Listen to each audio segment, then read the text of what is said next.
CDP class 13। Start करेंगे। समझें कुछ चीजों को, सेशन पसंद आए, डिस्कशन पसंद आए, कुछ मदद मिले तो लाइक शेयर सब्सक्राइब आप कर सकते हैं। फर्स्ट क्वेश्चन देख लेते हैं आज के लिए। फर्स्ट क्वेश्चन है, the concept of intelligence quotient और IQ was developed by. Paper 1 paper 2 दोनों के लिए है सीटेट। इंटेलिजेंस कोशेंट का जो कॉन्सेप्ट है, संप्रत्यय है, वो किसने डेवलप किया था? बताइए एक बार, किसने इसको विकसित किया? विने ने, स्टर्न ने, टर्मन या फिर गाल्टन? किसने? बताइए एक बार। अनंता आंसर कीजिए फटाफट से। एग्जैक्टली आंसर होगा इसका स्टर्न। आंसर क्या होगा? William stern. William stern.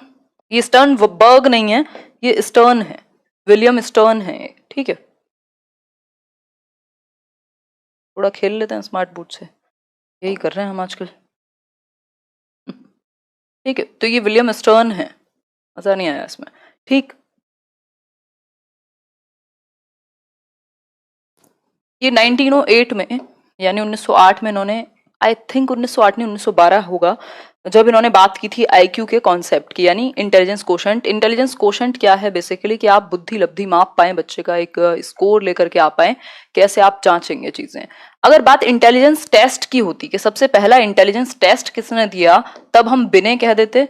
Mental as किसने दी, मानसिक आयु, तब हम बिने कह देते। लेकिन आईक्यू का कॉन्सेप्ट बाद में आया था, मेंटल एज और इंटेलिजेंस का जो कॉन्सेप्ट है वो पहले से 1905 1908 से प्रचलित था। ठीक है, तो विलियम स्टर्न ने 1912 में इसकी बात की थी और 1916 में इसको अपडेट किया गया था टर्मन के द्वारा, जिसमें वो 100 जो है आईक्यू का फॉर्मूला एक बार बताओ फटाफट से, MA/CA/100। ठीक, तो ये जो 100 करके अपडेट किया था, ये उन्होंने 1916 में टर्मन ने किया। ठीक है बात, तो ये 3 4 5 चीजें हैं जिनको लेकर कंफ्यूज नहीं होना। यदि पहला बुद्धि परीक्षणों के जनक यानी फादर ऑफ इंटेलिजेंस टेस्टिंग या फिर इंटेलिजेंस टेस्ट पहला किसने दिया, तो वो 1905 में बिने और साइमन दो लोग थे, इनके साथ थियोडोर साइमन एल्फ्रेड बिने के साथ जुड़े हुए थे। और अगर मैं बात करूं, इन्होंने एक और कॉन्सेप्ट दिया मेंटल एज के, मानसिक आयु के बेस पर ये इंटेलिजेंस को टेस्ट करते थे बच्चों की। ठीक है बात, तो वो एक अलग कॉन्सेप्ट हुआ। स्टर्न ने बात की है आईक्यू जो टर्म है, तो ये जो नाम है आईक्यू इंटेलिजेंस कोशेंट बुद्धि लब्धि, इसको स्टर्न ने बनाया है, फॉर्मूला रिवाइज करके टर्मन ने दिया। ठीक, गाल्टन वो व्यक्ति हैं जिन्होंने बुद्धि पे सबसे पहले बात की थी, फादर ऑफ यूजेनिक्स कहा जाता है इनको। ठीक है, आप लोगों ने बिल्कुल कह दिया है कि एक्सप्लेनेशन जो है वो ऐसे ही होना चाहिए, तो थोड़ा लंबाई लेके चलेंगे। यूजेनिक्स में क्या होता है, बेसिकली जो डिजायरेबल ट्रेट्स हैं व्यक्ति के, उनको एक्सेप्ट करके एक जगह पे हम कोशिश कर रहे हैं कि उनको आगे रिप्रोडक्शन के थ्रू ऐसे जीन्स जो सेलेक्टिव हैं जिनमें कुछ स्पेशल है। क्वेश्चन नंबर 2 है, बहुत ज्यादा हो जाएगा सीटेट के लिए, इतना ज्यादा जानने की जरूरत नहीं है। क्वेश्चन नंबर 2 है, to understand individual differences in development it is important. भाई आपको व्यक्तिगत विभिन्नताएं समझनी है विकास के अंदर, तो क्या इंपॉर्टेंट है? इंडिविजुअल डिफरेंसेस यानी कोई भी दो लोग बिल्कुल सेम नहीं होते, तो इसके पीछे जो है वो धारणा कौन सी है? पहला ऑप्शन है to look at the environmental factors that affect individuals, to consider maturation of the body and the brain, to consider both inherited characteristics as well as environmental factors and their interplay, या फिर to look at the inherited characteristics that give each person a special start in life। बताइए एक बार, answer कीजिए। कई लोग कह रहे हैं सी, कुमार आशीष, सही लग रहा है आपका आंसर। अगर मैं बात करूं यहां तो इंडिविजुअल डिफरेंसेस के to consider both inherited characteristics as well as environmental factors, वही बात हमें याद रखनी है कि डेवलपमेंट बराबर क्या, हेरिडिटी इनटू एनवायरमेंट, यानी कि आपकी जो आनुवांशिकता है और जो वातावरण है दोनों का इंटरप्ले है, दोनों का क्या है, गुणनफल है विकास। ठीक, तो दोनों ही इनहेरिटेड कैरेक्टरिस्टिक्स भी और आपका जो एनवायरमेंट है दोनों रोल प्ले करते हैं, और ये बहुत कॉम्प्लेक्स जटिल रोल है इनका। ऐसा नहीं कह सकते कि ये चीज सिर्फ और सिर्फ एनवायरमेंट की वजह से है और सिर्फ हेरिडिटी की वजह से है, दोनों इंटरेक्ट करते हैं। कुछ क्षेत्र में एनवायरमेंट ज्यादा प्रभावी होता है, कुछ में हेरिडिटी। तो पहला ऑप्शन कह रहा था कि सिर्फ एनवायरमेंट ही अफेक्ट करेगा, ये कहना गलत होगा। Development it is important to consider maturation, वो अपने आप ही आ जाएगा। To look at the inherited characteristics, वो सिर्फ हेरिडिटी की बात हुई। ठीक, तो कभी भी उस ऑप्शन की तरफ नहीं जाना जहां सिर्फ एक पक्ष की बात हो रही हो, अनटिल एंड अनलेस आपसे ये ना पूछा हो कि भाई आपकी आंखों का रंग, आपका बॉडी का स्ट्रक्चर, आपका इंटेलिजेंस किस चीज से ज्यादा प्रभावित होगा, तो हम हेरिडिटी कह देंगे। आपका एजुकेशन, आपकी न्यूट्रिशन, आपकी बाकी जो चीजें हैं, थॉट प्रोसेस, सोसाइटी, कल्चर, ये सब एनवायरमेंट से ज्यादा प्रभावित होंगे। ठीक, अगर विकास के बारे में कंप्लीटली पूछेगा तो हम दोनों को ही इंपॉर्टेंस देंगे। क्वेश्चन नंबर 3 देखिए एक बार, several research studies show that teachers have more overall interaction with boys than girls. मतलब बहुत सारी रिसर्च जो शोध हैं वो ये बताते हैं कि जो टीचर्स का जो इंटरेक्शन है, अंतःक्रिया है, वो बॉयज के साथ ज्यादा होती है।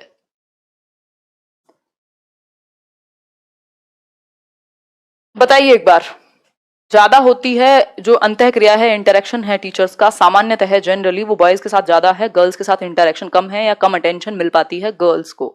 इस केस में आंसर क्या सही होगा? इसके लिए सही एक्सप्लेनेशन आप क्या मानेंगे? पहला ऑप्शन है boys need more attention than girls. भैया जो लड़के हैं उनको अवधान की, अटेंशन की, ध्यान की ज्यादा जरूरत होती है इसलिए।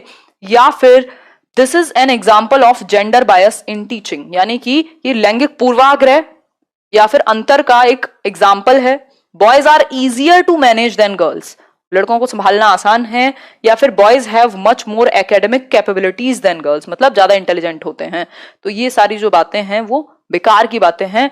हम बेसिकली इक्वल लेके चलते हैं साइंटिफिकली भी और वैसे भी। अगर हम बात करें यहाँ तो इसके पीछे सही रीजन बताओ एक बार। एक क्वेश्चन पक्का आता है आपका, कोई सीटेट का पेपर नहीं मिलेगा जहां ये चीज ना पूछी जाए। जेंडर रोल्स या gender as a social construct, मैं चैप्टर भी करा चुकी हूं आपको, नहीं कैम लिया वो सिस्टम अलग है। आंसर क्या होगा? आंसर होगा this is an example of gender bias in teaching. भाई जेंडर बायस यानी कि लिंग पूर्वाग्रह का एक उदाहरण है। जब भी आप एक साइड झुक रहे हैं दैट मीन्स कि आप जेंडर बायस हैं, जेंडर डिस्क्रिमिनेशन कर रहे हैं, स्टीरियोटिपिकल हो रहे हैं। ठीक, मतलब क्या हुआ कि आप अंतर कर रहे हैं। क्लियर है बात?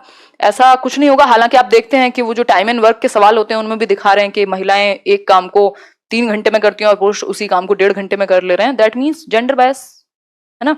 या फिर बहुत सारी ऐसी चीजें हैं जो हमारी बुक्स में, हमारे टीचर्स के नेचर में, हमारी पूरी मानसिकता में इस तरीके से इंक्लूडेड है कि वो जेंडर बायस उस लेवल पे है, सबकॉन्शियस लेवल पे या अनकॉन्शियस लेवल पे मे बी, कि हम देख ही नहीं पाते और हम अंतर कर रहे हैं। तो उन चीजों से भी हमें बचना है। ठीक, आगे बढ़ते हैं। और ना बचा जाए आपसे, आप हैं उतने रूढ़िबद्ध, तो कृपा करके प्रोफेशनल लाइफ में कोशिश कीजिए कि बच जाइए, है ना। क्वेश्चन नंबर 4 है, which of the following is central to the concept of progressive education. Progressive education यानी कि प्रगतिशील शिक्षा की अवधारणा के बीच में या केंद्र में कौन सी बात है, मतलब सबसे मुख्य बात क्या है प्रोग्रेसिव एजुकेशन में? आंसर कीजिए फटाफट से, लाइक शेयर करने के बाद आंसर कीजिएगा, ठीक है, कृपा ज्यादा आएगी। आंसर कीजिए। फर्स्ट ऑप्शन है belief in the capability and potential of every child. हर बच्चे की सीखने की क्षमता में आपको विश्वास है। या फिर स्टैंडर्ड इंस्ट्रक्शन एंड असेसमेंट, सबको एक जैसा इंस्ट्रक्शन और असेसमेंट दे दीजिए। या फिर एक्सट्रिंसिक मोटिवेशन यानी बाहरी अभिप्रेरणा और यूनिफॉर्म का जो असेसमेंट है उसके लिए पैरामीटर्स बनाइए। या फिर टेक्स्ट बुक सेंट्रिक लर्निंग, मतलब किताबों को आधार बनाइए। बच्चे को आधार बनाने की बात होती है प्रोग्रेसिव एजुकेशन में। एक्सपीरियंस को आधार बनाने की बात होती है प्रोग्रेसिव एजुकेशन में। Hands on experience, discovery learning, social learning, cooperative learning, इन सब की बात करता है कौन? जॉन डुई ने बात की है प्रोग्रेसिव एजुकेशन की। और चाइल्ड सेंटर्ड एजुकेशन क्या है? बेसिकली इस चीज को सपोर्ट करती है कि हर बच्चे में सीखने की क्षमता है, यानी every child has an इनेट capacity या कैपेबिलिटी टू लर्न। बच्चे बाय नेचर क्यूरियस होते हैं, जन्म से ही, खाली स्लेट नहीं होते। तो हमारा ये विश्वास होना चाहिए कि हर बच्चा सीख सकता है, बस आपको अपने तरीके में परिवर्तन करने की जरूरत है। ठीक है बात, आगे बढ़ेंगे नेक्स्ट क्वेश्चन पर। नेक्स्ट क्वेश्चन देख लेते हैं थोड़ा सा। क्वेश्चन नंबर 5 है, What instructional adaptations should a teacher make while working with students who are visually challenged? मतलब कि अपने इंस्ट्रक्शन में कौन सी चीजों को अडेप्ट करना चाहिए एक टीचर को जब आप कैसे बच्चों के साथ डील कर रहे हैं जो विजुअली चैलेंज्ड है, यानी कि जिनको देखने में कुछ प्रॉब्लम है, दृष्टि बाधित छात्र हैं। आप क्या मेथड में परिवर्तन करेंगे बताइए एक बार। विशाल पढ़ लो, ज्यादा अच्छा रहेगा, पेपर में फिर दिक्कत होगी। बताओ एक बार। Use a variety of visual presentations, orient herself so that the students can watch her closely, focus on a variety of written tasks especially worksheets, या फिर speak clearly and use a lot of touch and feel materials। Answer कीजिए। एक question मतलब 5 number का आता है inclusive education, जिसमें से ये एक तरीके का क्वेश्चन रहता है कि कोई एक सिचुएशन दे देगा कि हियरिंग इम्पेयर्ड बच्चा है या विजुअली चैलेंज्ड बच्चा है या कोई और उसको प्रॉब्लम ऑर्थोपेडिकली कुछ प्रॉब्लम हो सकती है, लोकोमोटर डिसेबिलिटी हो सकती है, तो आप कैसे डील करेंगे। क्योंकि इंक्लूसिव एजुकेशन कहती है कि टीचर को अपने एटीट्यूड, अपने मेथड, अपने इंस्ट्रक्शन में परिवर्तन करने की जरूरत है, सिस्टम को चेंज करने की जरूरत है, बच्चे को नहीं। ठीक है, आंसर कीजिए फटाफट से।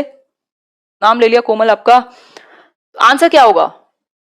विजुअल प्रेजेंटेशन का यूज करोगे क्या? मतलब जिसे दिख नहीं रहा उसे दिखा के ही पढ़ाओगे?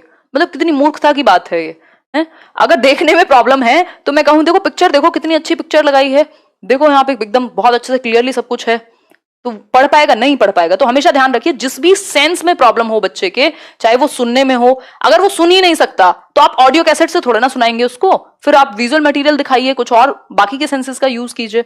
ठीक, फिर है Orient herself so that the students can watch her closely. बच्चों को क्लोज मतलब बच्चों के पास खड़े हो जाने से क्या होगा? Focus on a variety of written task, नहीं। Speak clearly and use a lot of touch and feel materials. Speak clearly, ये सबसे बड़ा पॉइंट है कि आप अपनी बात को क्लियर तरीके से कह पाए, ताकि जो देख नहीं पा रहा वो एटलीस्ट सुन तो क्लियरली ले। ठीक है बात। और टच एंड फील मटेरियल जो ब्रेल स्क्रिप्ट है या ऐसा टैक्टाइल मटेरियल भी कह देते हैं इसको, टैक्टाइल मटेरियल,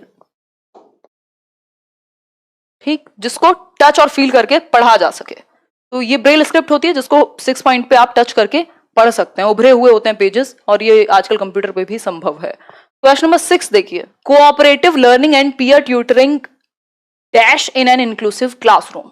मतलब कि जो कोऑपरेटिव लर्निंग है, यानी कि समावेशी शिक्षा में सहकर्मी अधिगम या फिर सहकर्मी शिक्षण, जहां बच्चे एक दूसरे को कोऑपरेट कर रहे हैं और एक दूसरे को पढ़ा रहे हैं या पढ़ रहे हैं, एक दूसरे से सीख रहे हैं, समझ रहे हैं। क्या करना चाहिए? शुड बी एक्टिवली डिस्करेज्ड, हतोत्साहित करेंगे। ओकेजनली यूज्ड, कभी कभी तो यूज कर लेंगे, अदरवाइज रहने देंगे। Should not be used, use ही नहीं करेंगे। या फिर should be actively promoted. Answer कीजिए फटाफट से, आंसर कीजिए। एग्जैक्टली आप क्या करेंगे? कोऑपरेटिव लर्निंग का मतलब है कोऑपरेट करें, बच्चे एक दूसरे को सपोर्ट करके सीखें, ग्रुप्स में सीखें, कोलैबोरेटिव लर्निंग हो। और दूसरा पीयर ट्यूटरिंग होती है, जब आप मान लीजिए आपको कोई एक चैप्टर बहुत अच्छे से आता है, दूसरा आपने अपनी फ्रेंड या अपने फ्रेंड से पढ़ लिया। दैट मीन्स हम इन दोनों चीजों को एक्टिवली प्रमोट करते हैं, बढ़ चढ़ के बढ़ावा देते हैं, ना कि डिस्करेज करेंगे, क्योंकि बच्चे एक दूसरे से बहुत कुछ सीखते हैं और स्कूल में सोशलाइजेशन बहुत अच्छे से होता है। ठीक है, लर्निंग बाय डूइंग होगी एक तरीके से, ये चाइल्ड सेंटर्ड एजुकेशन को प्रमोट करेगी ये बात। क्वेश्चन नंबर 7 देखिए, विच of the following is most important in an inclusive classroom. बताइए एक बार।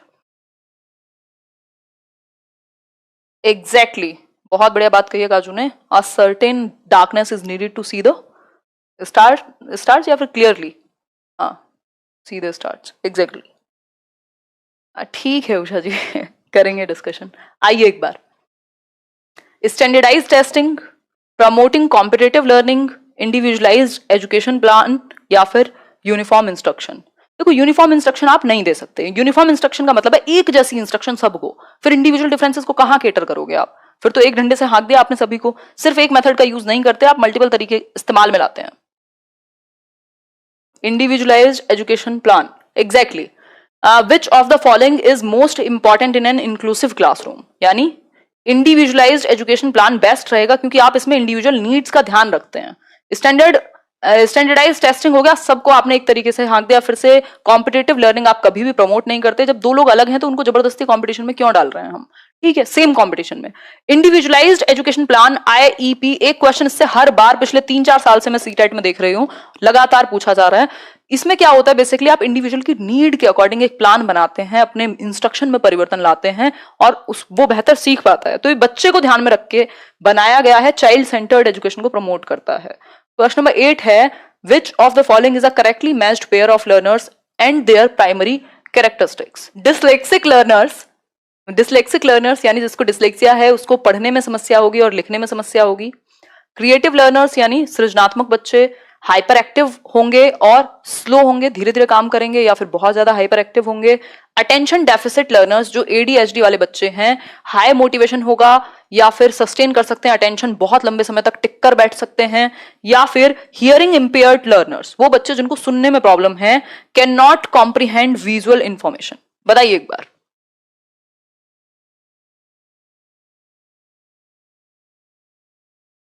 अच्छा सौरभ जी, बिल्कुल ठीक है आंसर सौरभ जी। अर्चना जी बिल्कुल सही है आंसर। आंसर क्या होगा? सिंपल ए होगा इसमें आंसर। आंसर क्या होगा? ए होगा। डिस्लेक्सिक जो बच्चे हैं, डिस्लेक्सिया किससे रिलेटेड है? पढ़ने में प्रॉब्लम होगी बच्चे को, स्पेलिंग्स में या फिर रिकॉग्निशन में, जो लेटर्स हैं उनको पहचानने में, and writing fluency. Writing fluency में ऑटोमेटिकली हो जाएगी, क्योंकि जो पढ़ सही नहीं पा रहा वो लिख भी सही नहीं पाएगा। तो इसलिए अगर दोनों को इंक्लूड कर दिया जाए तो कह सकते हैं, अदरवाइज प्रीमैरिली हम इसको रीडिंग डिसऑर्डर कहते हैं। ठीक है, बाकी ऑप्शंस हो नहीं सकते थे, अदरवाइज हम कुछ और देख लेते। क्रिएटिव लर्नर हाइपर एक्टिव होगा और स्लो भी होगा, ये तो दोनों ही बातें उल्टा कह रही हैं अपने आप को। ऐसा कुछ नहीं होता। क्रिएटिव लर्नर्स हमेशा डाइवर्जेंट थिंकर्स होंगे, ये उनकी पहचान है। ये जो हाइपर एक्टिव कह रहे हैं ये एडीएचडी वाले बच्चे को कह रहे हैं। ठीक, अटेंशन डेफिसिट लर्नर्स जो एडीएचडी वाला बच्चा है उसके लिए इन्होंने उल्टा लिख दिया। मोटिवेशन इनकी कम होती है, ये लंबे समय तक बैठ नहीं पाते, टिक के उछलते कूदते रहते हैं क्लास में, तो ये उल्टा हो गया, ये भी सही मैच नहीं बना। Hearing impaired learners can not comprehend visual information, यानी कि हियरिंग इंपेयर्ड लर्नर्स जो सुनने में जिनको प्रॉब्लम है, विजुअल इंफॉर्मेशन तो देख के समझ जाएंगे ना, सुनने में ही तो प्रॉब्लम है, तो इसलिए सिर्फ ए ही ऑप्शन यहां सही होगा। ठीक है बात। क्वेश्चन नंबर 9 देखिए एक बार ध्यान से पढ़िए।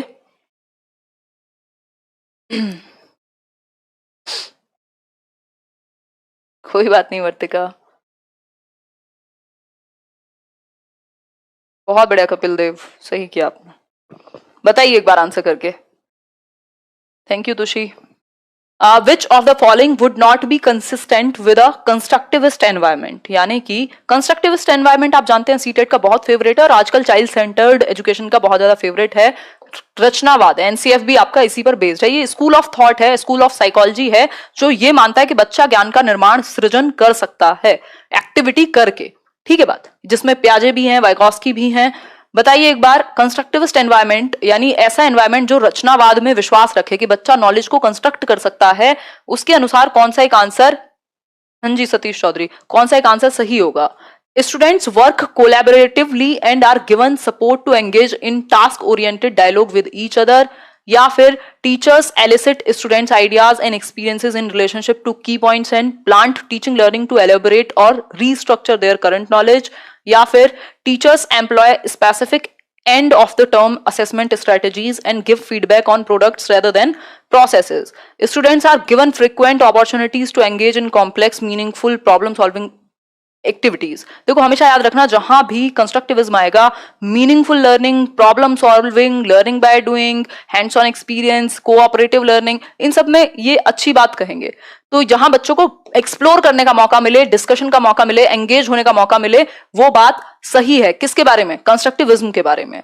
दूसरा, बच्चों के एक्सपीरियंसेस को, उनके आइडियाज को मौका दिया जा रहा है, ये बात भी सही है। Teachers employ specific end of the term assessment, मतलब एग्जाम पे ज्यादा जोर है, ये गलत है। दूसरा, प्रोडक्ट पे ज्यादा जोर है, नंबर कितने आए, प्रोसेस से, इससे ज्यादा कि सीखा कैसे, गैप कहां है, कैसे इंप्रूव करें, इससे ज्यादा ध्यान कहां है, प्रोडक्ट क्या है, कितने परसेंट आए। ठीक, तो वो एक नेगेटिव चीज हो जाएगी, कंस्ट्रक्टिविज्म इसको मानेगा नहीं। Students are given frequent opportunities, बच्चे को अपॉर्चुनिटीज मिल रही है, बहुत अच्छी बात है प्रॉब्लम सॉल्व करने के लिए। तो ए, बी और डी तीनों बात सही है। किसके बारे में? कंस्ट्रक्टिविज्म या कंस्ट्रक्टिविस्ट एनवायरनमेंट के बारे में। लेकिन हमसे तो पूछा था सरकार ने कि नहीं, नॉट करेक्ट, एक्सेप्ट, लीस्ट, तो वही 3 इडियट वाले कान हटाएं, ऐसे आगे करेंगे और तब ध्यान से आंसर करेंगे, अदरवाइज गलती बहुत आसानी से हो जाती है ऐसे क्वेश्चंस में, और बड़े बड़े ऑप्शन हैं इसके, तो इसमें हम कई बार मार खा जाते हैं। क्वेश्चन नंबर 10 है, a teacher should encourage students to set dash rather than dash, मतलब टीचर को किस चीज के लिए बच्चे को एनकरेज करना चाहिए और किस चीज के लिए नहीं। आंसर कीजिए फटाफट से। A teacher should encourage students to set performance goals. Performance goal मतलब आप नंबर अच्छे ले आओ, आता हो कुछ ना आता हो हमें फर्क नहीं पड़ता, तो परफॉर्मेंस गोल्स बजाय कि लर्निंग गोल्स के, गलत है ना। फेलियर अवॉइडिंग गोल्स, कि बस किसी तरीके से फेल होने से बच जाओ और मार्क्स आ जाएं, ये भी गलत है। Marks seeking goals, failure avoiding goals, फिर से वही बात हो गई। लर्निंग गोल्स, बच्चा जहां सीख सके, सीखा कितना, और परफॉर्मेंस गोल्स, तो we should focus on learning goals rather than performance goals, मतलब सिर्फ परफॉर्मेंस पे फोकस ना हो, अधिगम पे फोकस हो, परफॉर्मेंस अपने आप अच्छी हो जाएगी यदि लर्निंग अच्छी है तो। ठीक है, तो डी ऑप्शन, हार और जीत तो हो सकती है ना, ऐसे स्पोर्ट्स में भी होती है, गेम्स में भी होती है, लेकिन अगर आपकी लर्निंग क्या हुई वहां से, आपने वो जो एक खेला, वो जो एक्सपीरियंस लिया, वो जो आपने सीखा, वो मैटर करेगा ना।